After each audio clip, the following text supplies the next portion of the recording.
Welcome, everyone, to the Real Whovians cast, episode 709. I am your host, Matrix Gloria 212. I'm with Scott. What's up, Scott? Nothing. What's up, Gloria? Hello. What's up, Danette? What's up? All right, so go ahead, Gloria. What'd you think of the girl who died? Oh. Maisie Williams, 2 thumbs up.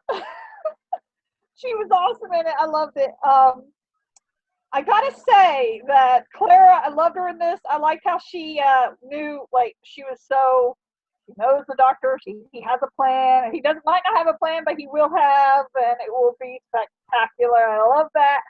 I love how he saved Maisie Williams' character in the end, and it's kind of like, at the same time, it's kind of okay, she's probably going to grow kind of resentful about it because her face was happy when it first showed it, and then it goes all the way around, and you see her again, she kind of looks disappointed. So it's like, and then of course the preview for the next episode, she seems like she's not taking it so well. Right, and it's like Moffat's opportunity to be a sole owner of a Captain Jack without having to share him. You know, so in other words, he has his own version now. Which, you know. Also, when is the doctor going to tell her the rules? I mean, like, plain out. I mean, I like how she says, you know, you don't tell me the rules and stuff. Because I like how he told River the rules, like rule number 1, the doctor flies and things like that. She knows him well enough to know some of the things, how he feels about different things, but he doesn't actually say it like rule number 1 and things like she do. Because she kind of knows, like, you know, when she's not sure. Yeah, I hopefully he tells us soon. A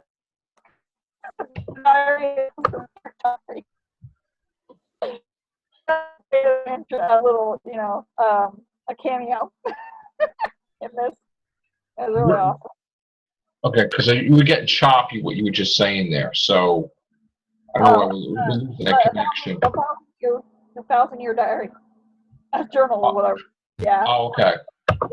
I loved it. I thought it was cute. I screamed. I don't know what else. The baddies, I don't like them. You don't like the bad guys? You don't like Odin? Yeah, I don't like the Odin, or the fake Odin, what the doctor called him. But they called the doctor a fake Odin, too, at first. I love the guy who was the father of the baby. Yes. Cute. And I like how he gave each of them names by something they remind me of. Yeah. Right. It kind of reminded me of, like, the you know, Seven Dwarfs a little. Because he was naming them names like Sleep. Yeah. Something like that. And then I like the baby crying and him talking, you know, knowing what the baby was saying about the baby, like saying, I can sing for you. I was like, oh, it's such a right, he's talking like poetry, baby stuff, yeah. Oh, I love that. It's cute. Do you get the impression that Maisie Williams, they both know each other, but they don't know how? And yeah, she's I got like she had like a fob watch or some weird thing like that. Yeah, I had that impression too a little. Because he notices her, and he's like, and then Claire's like, do you know her? She's like, he's like, no, never saw her before in my life. And then of course he's like about, like, you know, premonition, and she kind of had a premonition before he even got there. Said about how she had a premonition, all of them died. And I'm like, so is she psychic or something? And then the doctor's talking about premonition when he said about, like, premonition is thinking backwards. And so it's like, it was really weird. And then, of course, the ending, oh my goodness, him seeing his face, can it be a part of it, Donna? That was great. That was the highlight of the episode, I think. I love that. I was like freaking out, like, kid! And Donna! I miss Donna. That made me realize how much I miss her more than what I thought. And then, of course, Pompeii. And, you know, it's like, oh, wow. I gotta say, for that reason, that he will remember that he's the doctor, he saves people. That can't be the only reason he picked the name. I know. Well, maybe exactly. It is. Because he did, like, come with me and everything, but it's like, it's still like, that can't be the only reason. That was so simple. I agree. That was a silly reason. because he always Yeah. saves people. So it's like, Yeah. why you got to remind yourself of that? But it's funny how David Tennant did a lot of amazing things. Like he got ready for the first time. Yeah. A lot of stuff happened with David Tennant. A lot.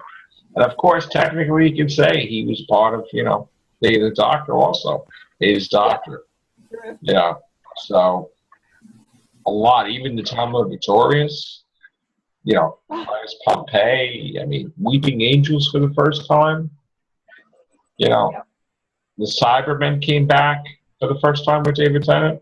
Mm-hmm. Even though they teased it in the, series 1 with just showing the helmet in the Dalek episode, but David Tennant brought back the Cybermen. So there's a lot of things with David Tennant's Doctor that's keeps going back to David Tennant, man. 10th Doctor keeps going back. He's ingrained to the story a lot. It's like his Doctor was very important. Davros was the last one. He encountered Davros. He was the one that encountered Davros last. So it's like they're looking at David Tennant episodes. They're like, let's pluck from here. Let's do this. I still think they missed out on an opportunity to have 11 experience the Master. Seriously, I would have loved to see that. Yeah, interact with the Master too. Right. I always felt like the Dream Lord was like his master. Yeah. That's the closest. Yeah, true. Master. That or a possible incarnation of the Valyard. Right. Yeah. I always envision it that way. I'm just have explain why the Master doesn't have doesn't have a TARDIS. What? It's like the Valyard, kind of like a little bit like the Master. It's like the influence that the Master has on the Doctor personified, because it's his bad part of him, the evil or the bad part of the Doctor personified. And so the Dream Lord was kind of like the Valyard in a way. That's why people thought he might be the Valyard. He's like the influence that the Master has. So in a way, he is like the Master kind of personality that the Doctor had to deal with as 11. Right. So. What about you, Daniel? What do you think of we're talking about the Dream Lord? You think the Dream Lord was like the 11th Doctor's master type of thing? Yeah, it could have been an incarnation of the Master. You could not that it was, but it could have been, right? Like that actor, Toby Jones. They could always. I would love for them to bring him back as a Dream Lord. I sort of wish with the Journey to the Center of the TARDIS they would used him for the Dream Lord for that. That as being a twist ending instead of doing what they did. Right. Having the Dream Lord try to coax the Doctor in, actually just trying to destroy his TARDIS. That way he could possibly become free. Right. Or a chunk of the TARDIS to give to Bavarian for the Silence to build and whatever, do what they're going to do. Yeah. So, all right. So what do you rate the girl who died? Gloria. Oh, it's so new, but I like it better than the last two. Right. Me too. So probably be closer to the same I rated the first two of the season. Right. The first quarter. So probably 9, 8, 9. So that's really close to it. Wow. What about you, Scott? What did you rate it? I'm going to have to say, I have to agree, about around like a 7 or an 8. Right. What about you, Danette? I'd give it an 8. I liked it a lot better than the last two. Right. I'm probably going to give it I think I watched it enough times now to give a final rating. I'm going to give it 8.5 because I really liked overall the interaction with Maisie Williams, and I liked the villains. They were cool. I don't like Odin, though. He wasn't crazy about him. I like about the villains. I just didn't like that the bad, like that they were bad, and I'm angry at them. Right. I liked that they showed David Tennant's honor and Pompeii. That was a highlight. So hopefully we get to see more David Tennant, which I think we will in the finale. 11 more too, That's what I'm hearing. like that too. Yeah, man. Matt Smith, free up that schedule. Yeah. See, this is why I don't understand, right? stuff. Or You want to tribal shock stuff like people? You want to shock Doctor Who fans? Like, not that you want to give them a heart attack, but you want to really shock the crap out of them? Do some freaking funky, weird thing where, like, you see, like, Matt Smith, like, flying in TARDIS and adventures we've never seen, and David Tennant, Yeah. oh, my God! Even if it's like an unknown, to where, like they did with the Anthony Ainley. You didn't know, I mean, they literally kept it close to the vest. They keep it close to the vest, and at the last moment, boom, here's I Matt also Smith. like what they did in Bleak, how Sally Sparrow saw the 10th Doctor and Martha going for one of their adventures. You don't know what that adventure was. It was just going on to one of them, and it's like kind of neat that you saw a little like what other people around would see. And we didn't, but he was still part of that little flash moment of running by. I tell you, like, I keep saying it all the time, but if I was writing it and the finale and she dies or whatever, I would actually have the Doctor save her, and she goes in as far as and it's not her Doctor, it's David Tennant. Yeah. I keep saying it over and over again, and he'd be like, "Listen, I know I'm not supposed to remember you and all this stuff, but why do I got to go to Translator?" And I would like really like screw with people, like totally like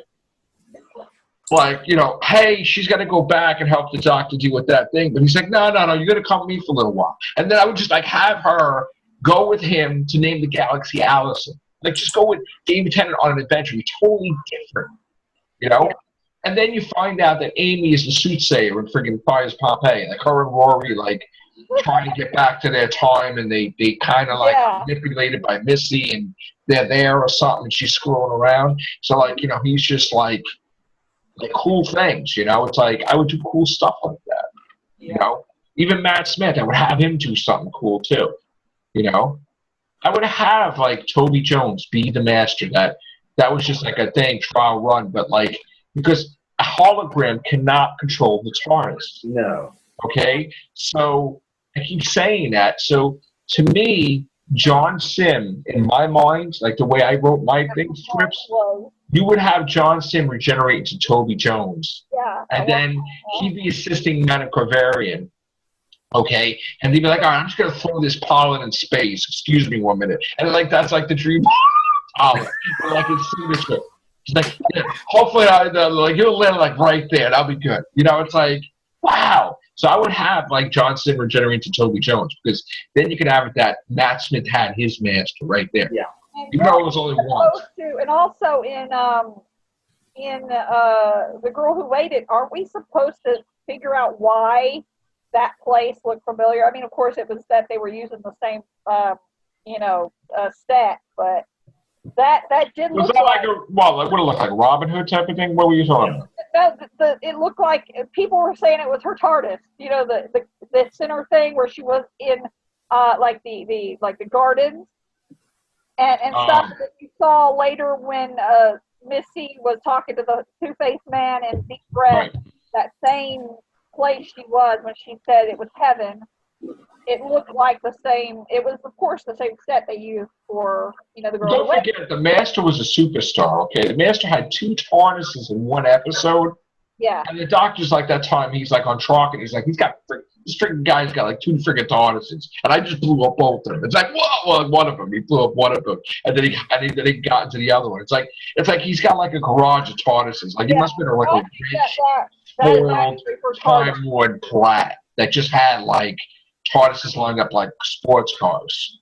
I don't think that was her TARDIS that we saw. That looked like. I keep saying that red thing is her TARDIS. I'm dying to see or have that. Yeah, because I keep wanting to know where how the Master or Missy is being able to appear here and there, but yet they never show her TARDIS.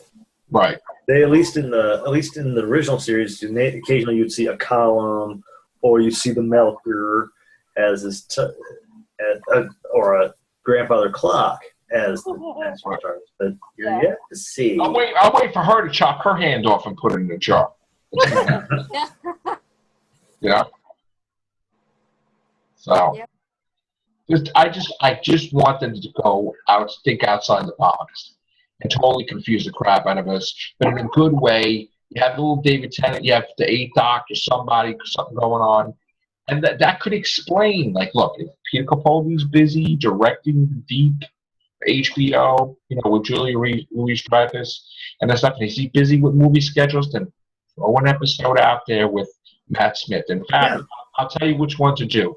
Have Matt Smith go find Craig. And I want to see that just one episode. Where he's getting married. Him and Sophie get married. Right. Just throw it out there. I mean, I'm sure that James Corden could free up his schedule for an episode or something. It's like see Stormageddon, how big he's getting, how fast he's growing, and everything. I want to see him. Yeah, Stormageddon could be like a Dennis the Menace type. He could be hijacking inside the TARDIS, start wrecking the controls.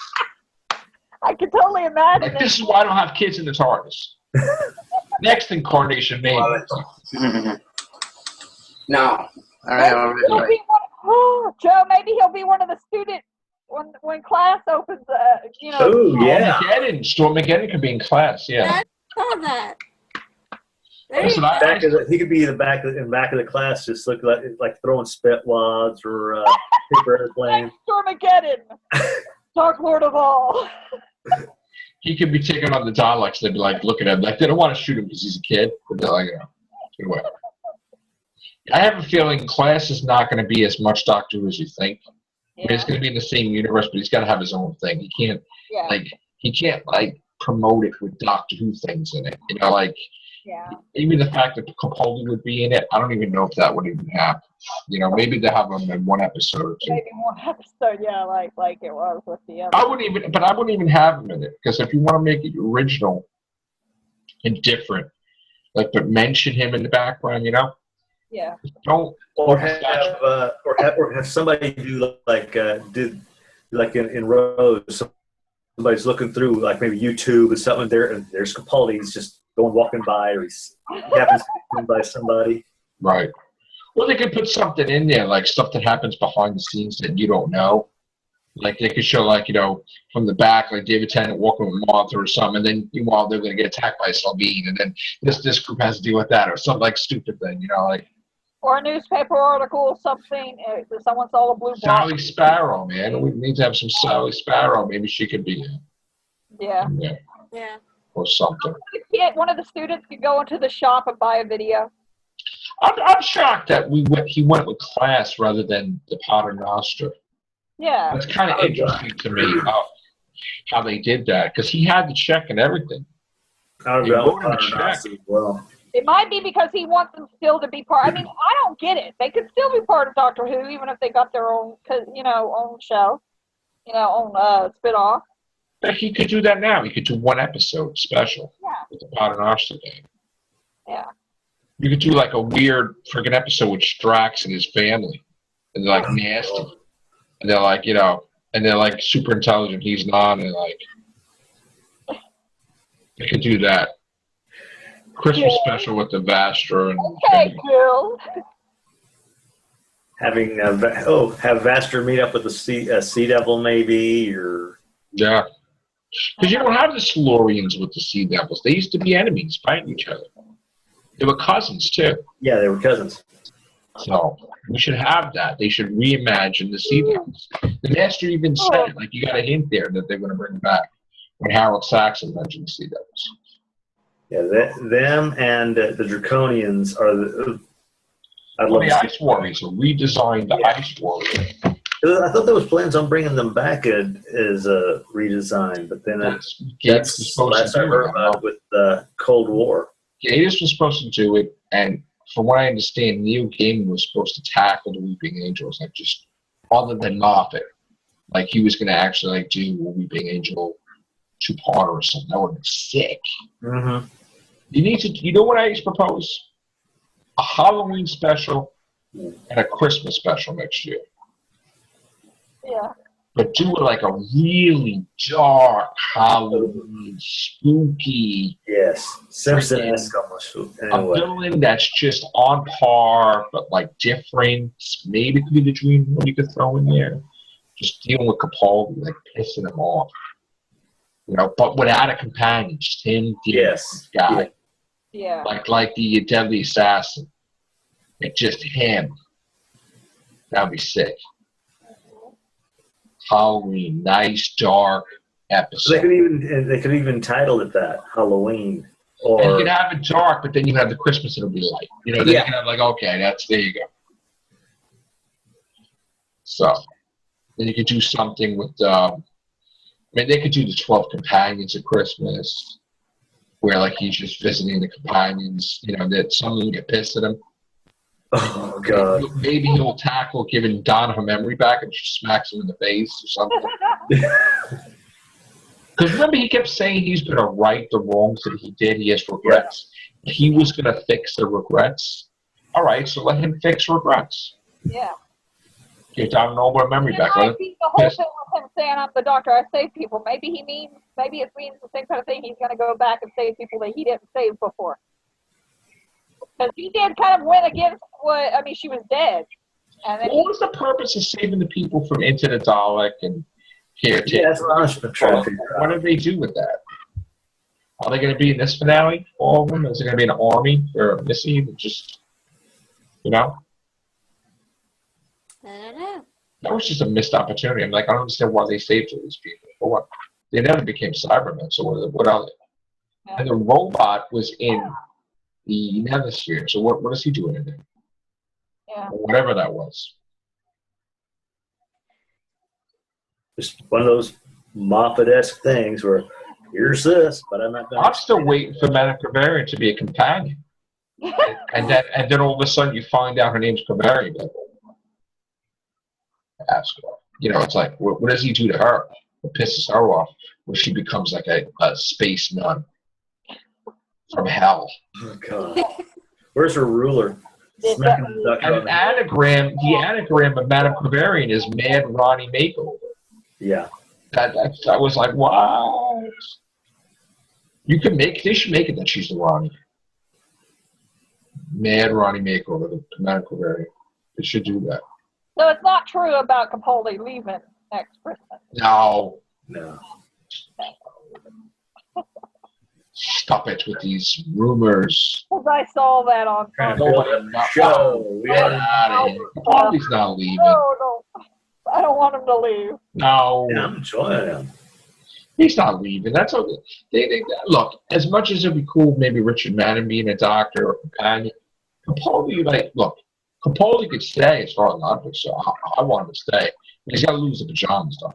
I'm not feeling the pajamas. He could be a Time Lord, an unknown Time Lord who's coming in.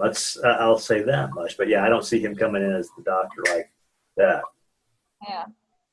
We should have other villains that are Time Lords in the Doctor.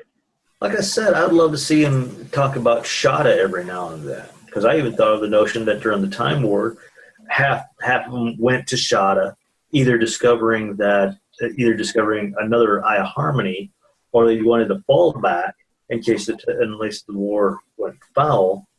Right. And that whole arc thing was actually their own version of travel through the Eye of Harmony back to there. But what about you, Daniel? Is that bro? Maybe he fell asleep. No, I'm here.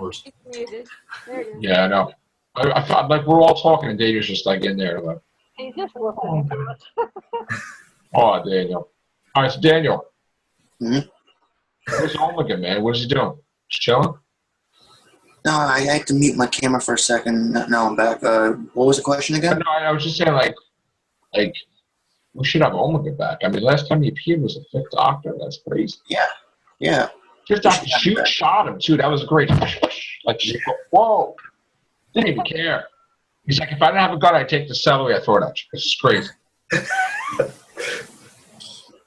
I know. So, Paul McGann and David Tennant in the finale. This is what I keep hearing over and over. Yeah, it's gonna be awesome. That's a weird combination, right? Paul McGann. But cool. It'll be awesome. I know. People are loving it because Paul McGann again as a doctor. That's great. The fourth favorite Doctor. So that is like awesome. Maybe Capaldi forgets who he is, and they need all these other doctors to come in and remind him what sort of person he is. And like maybe he needs help to help him defeat a villain, so he'll go pop up on the Eighth Doctor. The Eighth Doctor's kissing some companion. He's like, "You're the reason that I have problems. You." You're the one with your mouth. Since he resembles that dude from Pompeii, he may get to the point where he thinks he is that dude from Pompeii. Right. But I can see them. I can see them doing a joke with that with the 8th Doctor with the kiss. That's where Moffat got the whole thing. So Rusty T. Davis. That's what the only thing they liked from it. So, man, crazy stuff. All right, guys. On that note, have a great night. I'm podcast out right now. I'm so tired. I'm so wired. I see the bags under your eyes. So. No. I keep yawning through the whole episode, the whole podcast. I keep yawning. I'm supposed to be looking younger, not older. But this is what happens when we do late night podcast. All right, there we go. I look like the Hulk. Look, I look like the Hulk now. I got a computer crashed in Gloria. No. I'm sorry. Glenn. Why are we going to hell now? No. No. All right. Don't tire me. All right. All right, guys. Take care. Bye for now.